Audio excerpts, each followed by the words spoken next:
What's a physicist? Hi, my name's Alex. I've argued enough for a lifetime. Put your headphones on, sit back, relax, and enjoy your commute or whatever else you're really doing right now. Good night to those of you who use my content to fall asleep. In addition, please share and like or give a thumbs up or do whatever one does on the platform you use to consume content like this. Doing so will help me a lot. Thank you.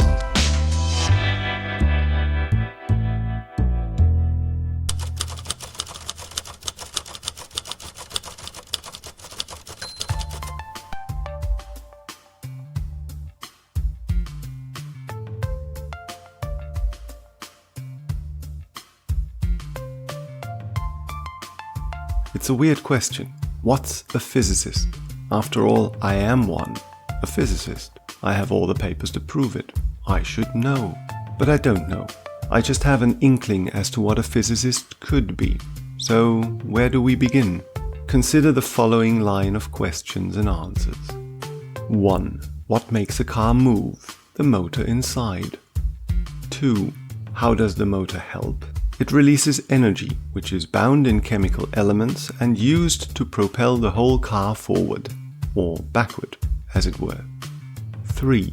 How is energy bound in chemical elements? The answer to that lies in quantum physics. 4. How does quantum physics work? Well, these lines of thought, so-called causal chains, are rather subjective. The somewhat more objective variant is called a causal pyramid, where we assume, rightly I think, that effects do not necessarily have only one cause. Causal chains and pyramids are built on our own experiences. The causal chain above is mine. You may have another. The point is that it is possible to construct about as many of them as you want, for basically every question that actually has an answer. When do we stop to say that we now know, that we have found a fact? When do we stop and say that we have now obtained real, deep knowledge? I mean, there is always another question.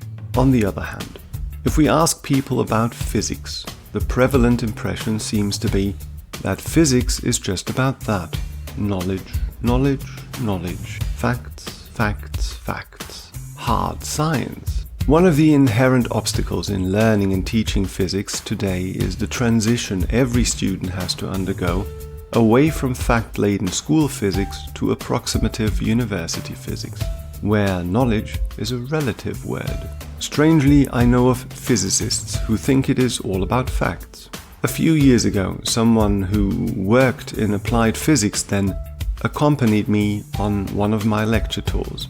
I heard her tell children and students about how great it was that she had found a field of research in physics where mathematics were not as important, where it was possible to work with something as down-to-earth as atoms and their nuclear reactions. It was, she told them, about finding the facts and rules determining the atom's behavior. Down-to-earth atoms. This from a person with a PhD in physics. Don't get me wrong now. I have nothing against this actually quite effective science communicator. I can't. I wasn't different when I took my PhD. The thoughts you will find me uttering nowadays have grown ripe with time and during many conversations with students, teachers, researchers and others. Nevertheless, it is interesting, I think. If a physicist can misunderstand her own subject on such a basic level, we should probably not expect anybody to grasp the term physics at once. Perhaps it takes longer than studies at university and school to understand. How could that be? I believe there are two things one has to think about here. First, physics is an old subject, so coming in sideways via Newton's laws, for example, won't help. Second, I suspect that the way the subject is presented in school may also play a role here. It is in school that expectations are built. In school we learn how to calculate stuff. How does an object move on a frictionless slide? How does an object fall if we assume there is no air drag? There are many different exercises which all have one thing in common. They are constructed such that they lead to a well-defined solution, a fact. If A, B, C and D are true, the result will be E. It's not news to state that we construct exercises to lead to a particular solution. We have to evaluate papers and assess students' performance after all. But just think about the impression kids get of physics. Nature doesn't work like these exercises. There are no frictionless slides or planes which don't experience air drag. Thoughts, which are accepted by children though, are difficult to change in adults. Reality be damned. A grown-up physicist is, more than anything else, able to approximate. That is true for the science communicator mentioned before, even though I would venture to guess that she didn't do it consciously. Atoms, though, are not down to earth. They have to be treated with the help of models, which per definition are approximations. You know what? Writing up this piece got me thinking.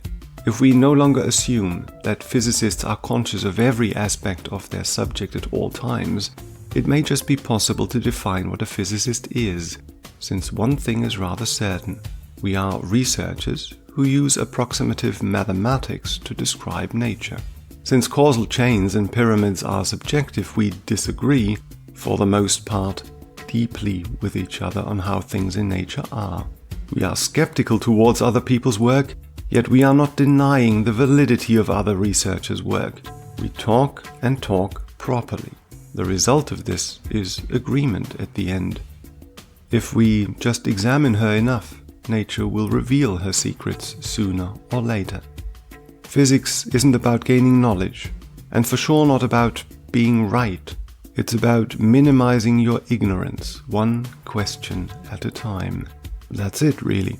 And yet, if you'd ask me how it feels, I'd tell you that I feel like I have gained a deep understanding of the world around us. I can't tell you how exactly, but if you're a physicist too, you'll probably know what I mean.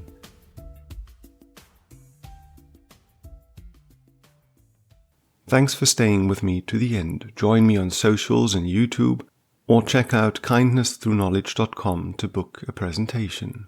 See you next time.